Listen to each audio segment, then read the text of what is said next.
How to make a fondant icing? Add 4½ tablespoons of water.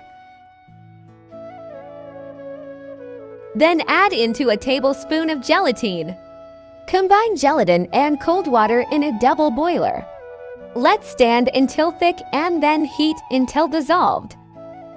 Add tablespoon of liquid glucose and glycerin and mix well.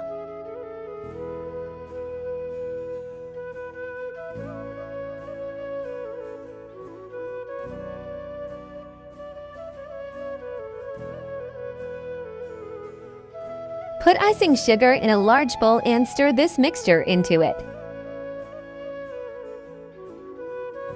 Make well in the center and mix the gelatin mixture using a spoon.